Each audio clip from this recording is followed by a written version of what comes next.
This is News Guardian. News Guardian. With Greg Aldridge and Chip Tarbutton on WFJX Fox Radio 910.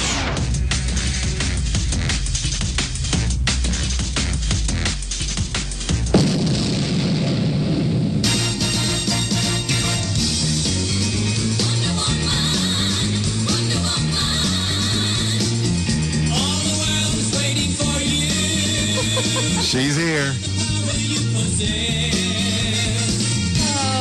I'm not sure if Wonder Woman is here, but I'm here. Nobody can hear me.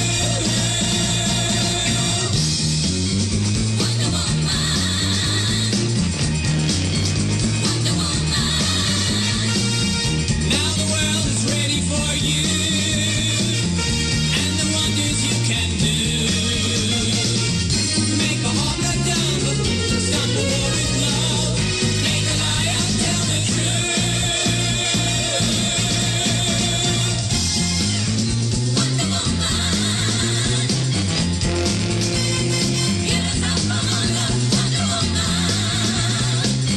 all our hopes are pinned upon you and the magic that you do. Stop the moving colder, make the answers fall, change the minds and change the world.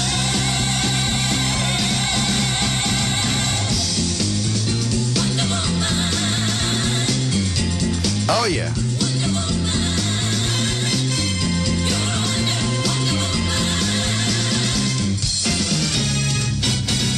She's here. News Guardian Elizabeth live on the News Guardian show on Fox Radio 910. Our Wonder Woman. Good morning, Elizabeth. Good morning. I did not expect such an introduction. Did you not realize that you could stop a bullet cold or make the axes fold? Well, yeah, but I generally don't advertise it like that. Really, it's more of a power all females possess if we just choose to tap into it. Well, I'm excited to have Wonder Woman here. You don't seem to be all that excited about being Wonder Woman, but I'm sure the audience is. Sure. What are you going to tell I'm us? just worried about what they're picturing me wearing right now. So, the news is always absolutely crackers. Crackers. That's an interesting way to put it. Yes. If you've not heard about it, we're going to talk for a minute about Operation Mockingbird. You know, we talk a lot about how the regular media lies to us and has bias. Well, Operation Mockingbird was actually a CIA organized operation to do that very thing, and we're going to tell you about that. You may not have heard about Operation Mockingbird. You're going to find out. Yeah, you have today. to have the Constitution of Wonder Woman in order to not start throwing things when you hear about this story. Do you know about Pete Santilli? You know who he is? You heard about this, Larry? Do you know about this? Like Chantilly lace? Pete Santilli is a hitman who did an interview and has claimed that he has been killing people for the Clintons for decades. Of course. Decades. We're going to tell you about him. Also, scientists admit polar bear numbers were made up to satisfy public demand. So if you watched Happy Feet and thought the polar bears were all dying, well, guess what? It was a great big fat lie, and now the scientists have admitted that they made up the numbers. Yeah, this is another one that I mean, it's nice of them to admit it, but everything was so obvious. I knew this. We knew this. Yeah, we knew this, but here it is. It's nice of them to cop up to it. And we're going to talk about the myth of the 97% of scientists have all come to the conclusion that global warming, man-made global warming, exists. Do they include science teachers in there? And no. Wait till you hear how this works. And you know how we're always talking about it when in any of these situations, if you just look at what the money is doing. Oh, of course, always follow the money. Well, guess what? That's exactly how this worked. It's very organized, and the money tells all.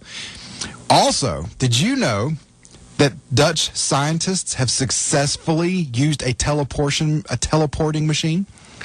I know you were discussing that this weekend with the children, and they actually thought that this thing had already been invented already. We are one step closer to teleportation, people, and we're going to talk to you about that. And we've got a really, some might think it's a funny story. Some might think it's very serious. We'll let you be the judge. But the first mass-produced pot-infused food product, commercially produced, is now going to be a reality. It's marijuana-infused coffee. And we're going to talk about that. Yeah, I'm interested in learning more about that, because that seems like, two effects that would not go well together. I mean, you're like really laid back and you're really hyper all at the same time. It sounds like a recipe for explosion. Look, when Martha Stewart like said Pop wake, Rocks and Coke. When Martha Stewart said wake and bake, this is not what she meant. You are correct, sir. So, there's so much to talk about, including Roanoke City, who still doesn't know whether or not they made money on Festival in the Park. That's math, Greg. That's so hard. We talked about this on Monday, and it's just, this is just absolutely crackers. Math. You have to call in experts for math. So what we got a couple minutes before the break. What would you like to talk about first, Elizabeth? Oh, golly, I don't know. Most everything is kind of interesting to me, and yet would make me angry, like the new EPA regulations that, of course, states, Virginia, Kentucky, Tennessee, all of us in this area take extremely seriously, but it's not like it's nothing we haven't seen before. And I think the president I saw actually laugh while talking about this because he was so happy to get rid of coal plants and coal. It just makes him so giddy, which is annoying. Yeah, and if you're thinking of voting for Mark Warner for Senate, Really? Is anybody listening to this show thinking of voting for Mark Warner? Actually, there are. I have told that we have a number of listeners in various local and state government agencies who tune in to us, and I'm sure many of those people, probably generally vote for people like Mark Warner. And why they listen, I'm not 100% sure. Maybe they find us entertaining, but it could, this message could be for them. If you're thinking of voting for Mark Warner, understand that he's all in to support this. You haven't heard Mark Warner speaking out about the unconstitutionality of Obama setting energy policy and basically creating law by just writing an executive order, which is illegal. And if nobody's told you this before, let me let you know this morning. The Constitution does not allow the president to rule by executive order. It's not. If you don't, and don't take my word for it. Don't take News Guardian Greg's word for it. Look it up. What? If you search for Constitution text online, you can find a searchable Constitution. You can whip through that thing, and you find for me where it tells you that the president can just make things happen by executive order. Well, once one president does it and we let him get away with it, then it's like de facto law. Well, and it's by default, because what ends up happening is since they've got most people's mindset locked into this us versus you, liberal versus conservative, Democrat versus Republican bipolar politics, then it simply becomes the argument is, well, your guy did it, so our guy can. And so then you can never get rid of it because you can never, neither side is ever going to not want their guy to use it for what they want to use it for. Sorry, people, it's wrong no matter who does it. And you have to draw a line and say it stops now. And I drew the line under the Bush administration. So this is not the first you've heard News Guardian Greg talk about the unconstitutionality of executive orders. So don't say my guy did it, because Bush wasn't my guy. And he did do it, and I was against it. That's just the blame game, which doesn't change the facts. No. Something else that I've found that's interesting that we can talk about is the Justice Department announcing that they are going to recreate their anti-domestic terrorism group that they dissolved after 9/11 because they realized it wasn't working. Now they've decided they're going to put it all back together again. And probably go after domestic terrorists like, Tea Party people and libertarians and Constitution groups and Well, you've anybody seen who's the got list. anybody who's got one of those Gadsden flag license plates driving around Virginia. These are the people they're going to put this group back together to go after. Well, we'll talk about that. Interesting. So you brought up the subject of coal and executive orders. So before we get off of that and go to break. You're not done ranting. No, I just was going to bring up the stuff about the polar bears. Oh, cute polar bears. They can swim. Now, this may come as a shocker to some. That they can swim? But scientists are not always right, especially when they're under intense public pressure. They will often just make up stuff that sounds plausible. And since they're scientists, when they make up stuff, we're supposed to assume that it's smarter stuff. Well, sure. But researchers with the IUCN Polar Bear Specialist Group recently admitted to experienced zoologist and polar bear specialist Susan Crockford that the estimate given for the number of polar bears in the Arctic was simply a qualified guess given to satisfy public demand. They put a couple numbers in a hat, and they picked them out, and they said, there's this many. Now go away. Congratulations, they finally admitted the truth. Exactly. Because she had been critical of the estimates because what she was finding didn't jive with that. And when she started pressing them, it says here, when she started pressing them on who was right, they folded and said, well, we just made it up.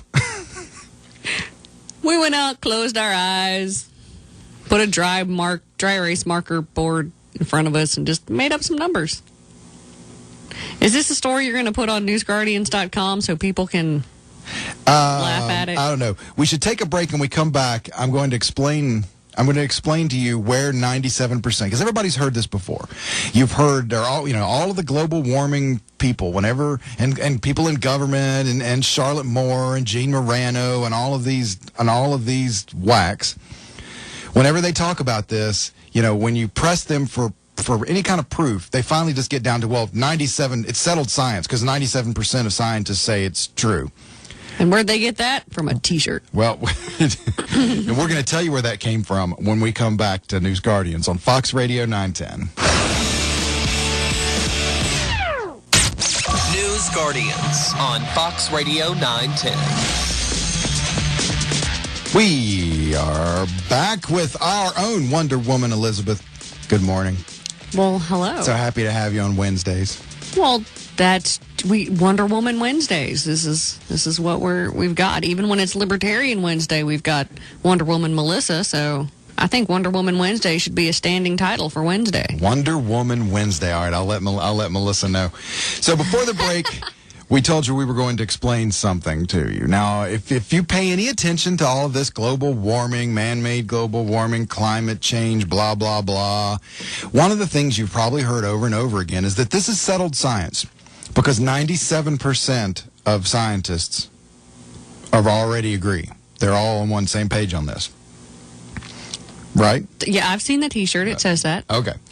Last week, Secretary of State John Kerry, who served Vietnam, Genius, warned graduating students at Boston College of the crippling consequences of climate change. And he said then 97%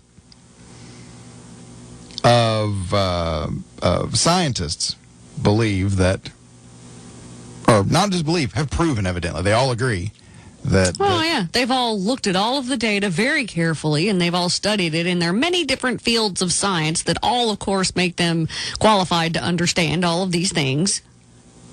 Yep. Every single scientist. But here's where that number comes from. You're going to love this. A hat. You're going to This love is a hat, too. You're going to love this. And remember how I say we always talk about find out how the money's moving around, and that'll tell you Follow what's the money. really going on? Well, the 97% number doesn't refer to it's not 97% of every scientist who knows anything about it on the planet, and 97% of those people believe it. What it is 97% of papers, research papers that have been published are in support of the man-made global warming theory.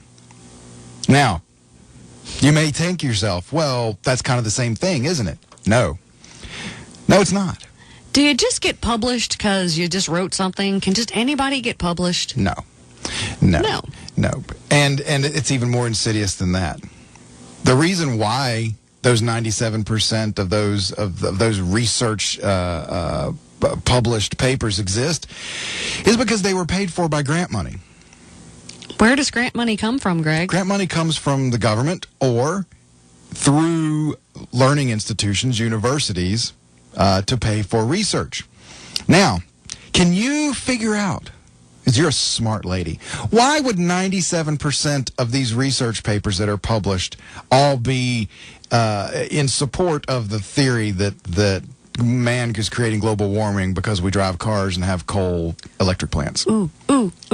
Because you're not going to get published unless you agree with the publication that you're trying to get to publish you? Well, kind of. It's because the grant money is only funding research that proves global warming. If you go to the Fed, and don't take Greg's word for it. Again, this is a theme for today. Yes, go check this for yourself. See if you can apply for a grant to prove that global warming is not happening, or to prove that climate change is not because of heightened CO2. And see if they'll give you any money to do that. No. The money that the government is spending in grant money on climate change and man-made global warming is strictly going to people that will prove it's right. So it's no mystery that there's all of this research out there proving it right, because that's how they're getting paid. If you're a researcher and you just want to find out whether it is or isn't, there's no money for you. But if you're a researcher and you tell the government, look, I'll write a paper proving it does exist, bing, cha-ching, cha-ching, cha-ching, you can cash in. So the next time some pointy-headed little leftist liberal like Gene Morano is wailing on you about 97% of scientists agree and global warming, man-made global warming is settled science, now you know where the 97% number comes from. I'll bet you Gene doesn't even know that. And you know why? Am I supposed to ask why? Why? Because Gene wants to believe. I think Gene wants to believe in this Like thing. Santa Claus. So he's only accepting whatever information will support what it is that he wants to believe.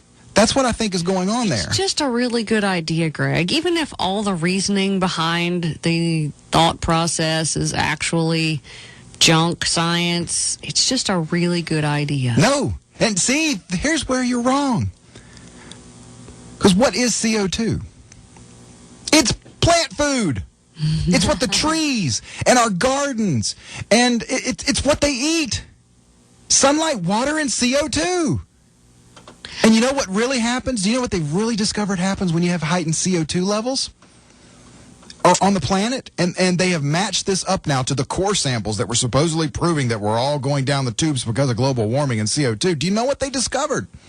Do we have more plant life? Yes, that when the CO2 levels go up, plant life flourishes. Unless we're all cutting it down. And before the break, I'm going to really blow your mind. Are you ready? Are you ready for this? Let me put my helmet on.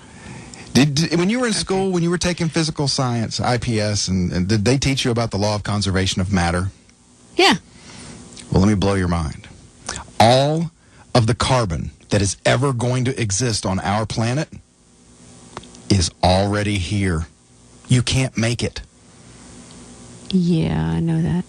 So we are not creating carbon by driving our cars. We are not creating carbon by burning coal to heat our houses. Everything's cyclical. We are not adding carbon to the earth. It's already here. Every element that it takes to make everything that we're ever going to have and that we ever had and has ever done on our planet is already on the planet. Wow. It's not going to get any bigger unless a carbon meteor comes flying in from outer space and lands on our planet and brings us some more carbon. And that's the same for any element. There's not going to be any more of any element on Earth unless it comes from somewhere else. It's a good thing I put this helmet on. We can't make it. It's a good thing you put the helmet on. Honestly, Yeah, it's, am I wrong? I mean, are human activities really little carbon factories? That we're making carbon, more of it, and we're going to end up with so much carbon we're all going to die? I mean, this is ludicrous. I thought Ludacris was a rapper. I'm so confused. I need to. Luda. Yeah, we need to get, I don't know, resize this helmet or something. 'cause Don't take my word for it. Go back to 5th grade. and let them They explain. probably don't explain that to you anymore in 5th grade. They don't teach you about the law of conservation of matter and the law of conservation of energy? In school No, anymore? because that doesn't fit with their theory now. So What do you do? I go to break, I think. All right, when we come back. Ah, that's what I do. When we come back, we're going to talk about the Dutch scientists who have done the first step of teleportation and actually made teleportation happen for the very first time. Dun, dun, dun. And we're going to talk about pot coffee. Very exciting. On News Guardians when we return. Fox Radio 910. This is News Guardians. News Guardians with Greg Aldridge and Chip Tarbun on WFJX Fox Radio 910.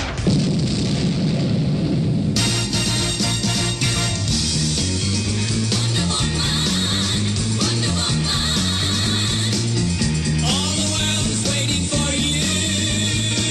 I love this song. It's pretty catchy. In your satin tights. Fighting for our rights and the old red, white, and blue. No. Singing that on the microphone, are you?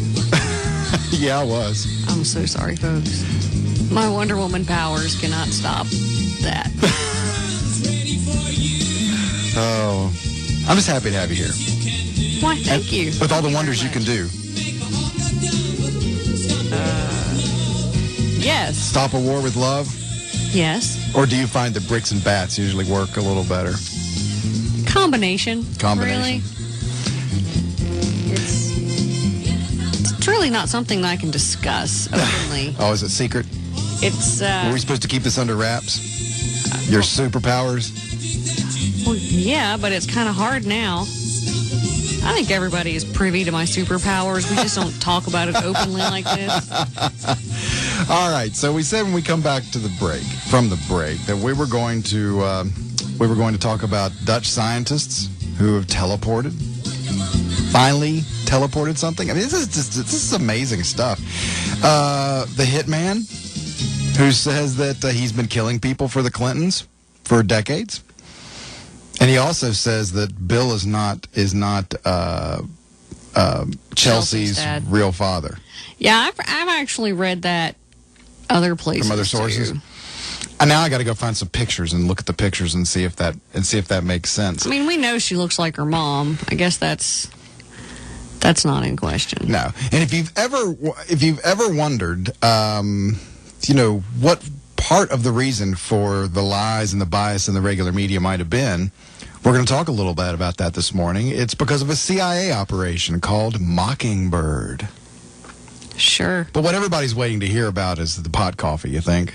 Yes. All right, we'll do that pot coffee just before we take off after our last break. We swear we will tell you about pot coffee. And no, this is not a joke. This is not I a don't spoof. know. We may forget. It's not a spoof. It's pot coffee. It's for real. So, Operation Mockingbird. This started in 1948, and Supposedly. Frank Wisner was appointed director of the Office of Special Projects. Supposedly. Okay. Are you going to say allegedly after everything I say this morning? No, I've been saying supposedly. This I can use allegedly if you'd like. The OPC, which is the Office of Policy Coordination, that's what became the espionage and counterintelligence branch of the CIA. Now, Wisner was told to create an organization that would concentrate solely on propaganda, economic warfare, preventive directed action, and it would include sabotage, anti-sabotage, demolition and evacuation measures, subversion against hostile states, including assistance to underground resistance groups, and support of indigenous anti-communist elements in threatened countries of the free world. Well, that doesn't seem strange. Well, no, because people have assumed that this is the kind of thing that we've been engaged in all around the world since after World War II, right? I've seen the Oliver Stone movies. But guess what? What? We didn't just do it in other countries around the world. As it Gasp turns in horror. out, the CIA if this is true, the CIA actually had hundreds of people working as operatives in newsrooms in the United States of America. In official Sorry, is that supposed to be shocking? So when you need the story of the day to be a certain thing to get it off of something, you've got hundreds of people across the country making sure that in newsrooms, at newspapers, at television stations, making sure that happened. Well, now, if this is true, and this started after, what did you say, World War II? 48. Where, I mean, really the art of propaganda was, completed. I mean, that's,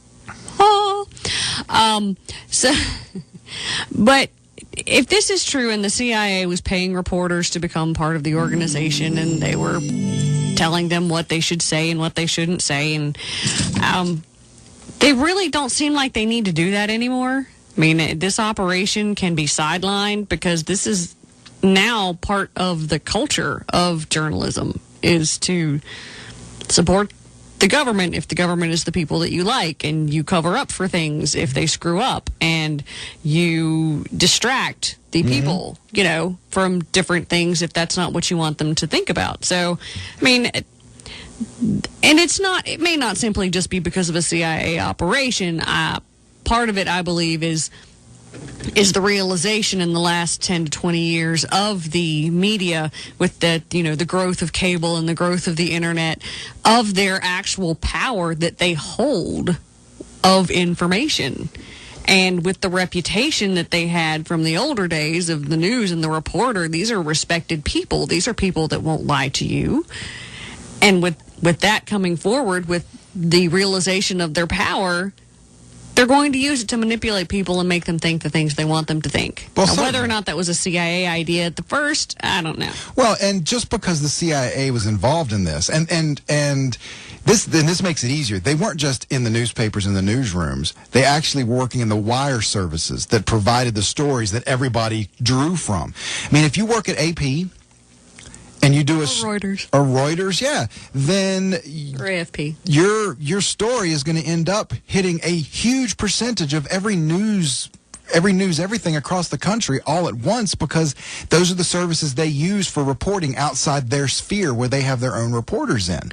So if you've got people in all the news wire services, then you can pretty much infuse stories into every newspaper, every television station, every radio station across the country. And that's pretty much what you would need to do these days, because journalism has become such a lazy occupation.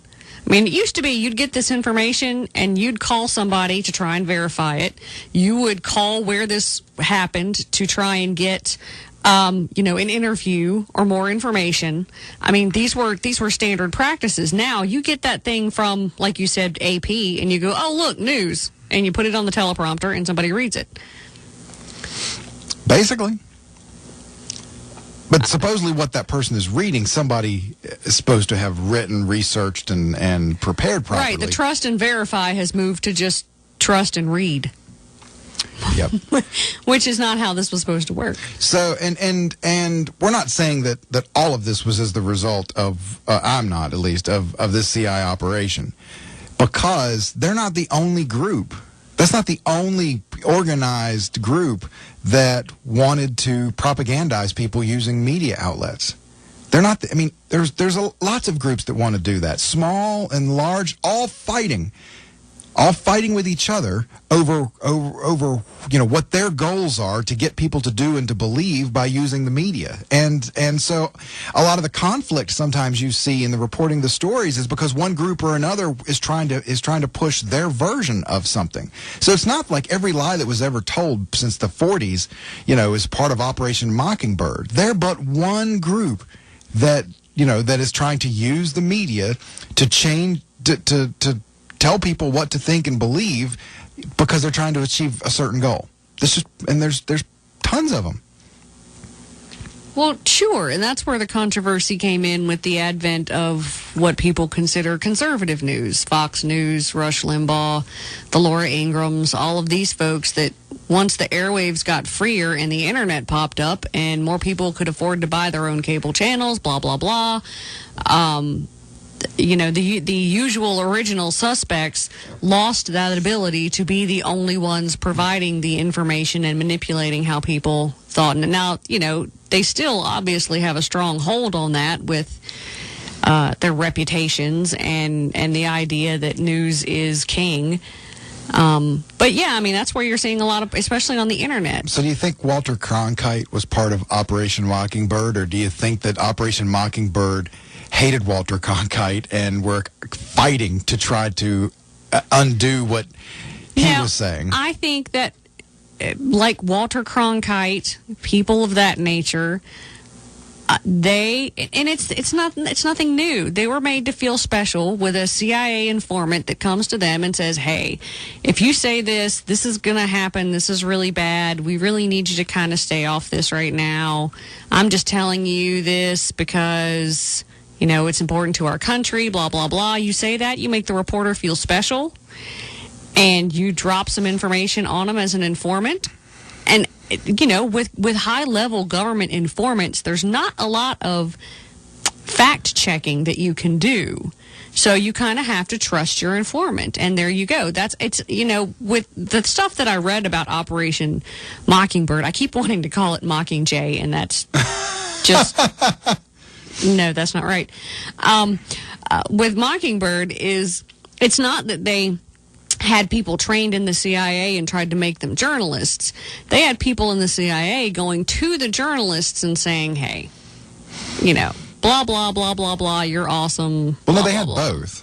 They had agents working in job positions at these places. And they actually, the accusations are that they actually paid some unscrupulous reporters to just say whatever they wanted. And if you don't, they'll probably have a hitman that'll come take care of that situation. The Clinton hitman, is that where we're going next? I think we should. I think we should talk about Larry Nichols. Larry Nichols claims that he has been sent overseas and around the states to kill people on behalf of the Clintons. This is a quote from him. So evidently he is their old hitman, and he should be looking out for their new hitman anytime soon. He says, "They sent me overseas," this is Bill and Hillary, "to kill people for them and told me it was for the good of the country. So when they asked me to do it for them in the States, I felt no different. The real truth is I did it for the money. And I didn't give a blank about the women I beat and the men I murdered. Oh, my golly. The Clintons are bad people, and I did bad things for them. I have to live with that all of these years, and now I just don't care anymore who knows about what I did." Because evidently he's probably getting paid. If he was following the money originally, let's believe he's following the money now. Does he have a book deal? Is there a book coming out that we can look forward to? I don't know. I guess we're going to find out. It's just, do you think he was involved in the killing? Who was the guy that supposedly shot himself in one of the parks? I would have known unless you asked me. And there are so many Clinton dead. And he shot himself with his right hand, but he's left-handed. I mean, I thought he shot himself from the outside of his vehicle with a high-powered semi-automatic. That was a state police officer in See, there's Arkansas, so many of them, who supposedly was one of the state policemen who would pull over good-looking women for traffic violations and say, "Hey, I tell you what, I won't write you a ticket, and the governor would like to meet you," and would escort them to see Bill. And when he came out with that revelation, not long after that, he committed suicide by shooting himself multiple times with a semi-automatic rifle from the exterior of his car while he was inside the car. And that was a suicide. Anyway, yeah. You can go to theclintondead.com and find all that stuff. And I actually spent a period of time after finding that looking through the local news reports in Little Rock about some of these things to find out if they actually matched up. Like if you could find a paper trail, no pun intended. Is there a pun there? Well, newspapers, paper trail. Okay. On that, and you can actually go find the ancillary stories that kind of piece together to match what's what's being said on that way. It's very scary. But now you've got a guy who right here is being interviewed. We actually watched a documentary about the Clinton dead supposedly at one time, and I was looking out my curtains And don't watch it in the dark. If you read this information, don't do it in the dark or around Halloween, because it can get kind of scary. All right, we've got to take a break. Teleportation and pot coffee are up next. And no, it's not the same story. They didn't get high and thought they teleported. That's not what happened. We'll tell both of these stories when we return to News Guardians on Fox Radio 910.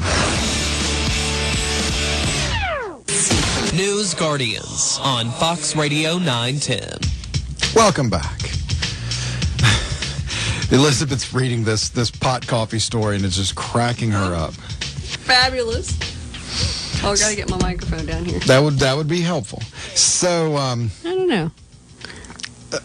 First, let's talk about the teleportation. Let's get that out of the way. Okay. Scientists in the Netherlands have managed to reliably teleport quantum data for the very first time, bringing us one step closer to the wonders of data teleportation. The research was published this week in the Journal of Science. The New York Times explains that teleportation in this context refers to the instantaneous sharing of quantum information, specifically the spin state of an electron. It also adds that classical bits, the basic units of information in computing, can have only one of two values, but quantum bits, or qubits, can simultaneously describe many values, which is why this can be used for real teleportation, because you don't have to create a binary copy of what you're teleporting for this to work. Well, and that's why I mentioned when you said this earlier that the kids thought this had already taken place, because they were saying, isn't email a form of data teleportation? No, it's not. It's just the conversion of information into an electromagnetic medium, and into essentially Morse code if it's being sent through fiber or octet. Now Morse code is not how it's done, but it's communicating in a binary language by through light if you're using fiber optics. But this is not the same thing. This is having quantum data in one spot and being able to instantly materialize it in another spot without having a transfer medium, a wire, a radio broadcast, anything like that. We're in danger of going super nerd. This is amazing. This is just amazing stuff. Because now we're going to bring up Star Trek. Is this like your transporter in Star Trek? Eventually, that's where they say this could go. Now, you may laugh at the Star Trek thing, but if you watch it, the old Star Treks, we have everything on there. We're getting that stuff. Yeah, the explanation that they use in the Star Trek world of what they're actually doing when they're teleporting is exactly what these scientists are starting to do. Right. The Star Trek lore is you're actually taking yourself apart down to the molecular level and reforming yourself in another place. Now, on Star Trek, they had super nerd. They had talking computers. Today, we have Siri. I mean, they had iPads. They had on Star Kindles. Trek, they basically had those communicators. Well, how different is that than the ultra powered smartphone that people are carrying now, where you can video phone from your smartphone? It's the same. It's the same thing. This is coming. This has always been my question when it comes to the advances of technology. Are we actually creating technology because of necessity, or somewhere in the brains of these inventors and technological geniuses, are they just trying to achieve what they saw when they were in high school on a Star Trek program? It's probably a little of both. I'm sure it's a bit of both. I mean, did Gene Roddenberry really construct our future with these little science fiction stories? Interesting. Very interesting. And if he didn't, it'll at least be made entirely more interesting by the advent of pot coffee. And you think I'm kidding? Oh, come on. I was going to start making jokes about whether or not we were going to have to wear those spandex outfits in the future just because Gene Roddenberry said so. Here's the headline. Marijuana-infused coffee claims to give you a real morning buzz. Oh, dude. Okay, I have to read you this from their website. Okay, go ahead. Of the actual manufacturer. Well, first, wait.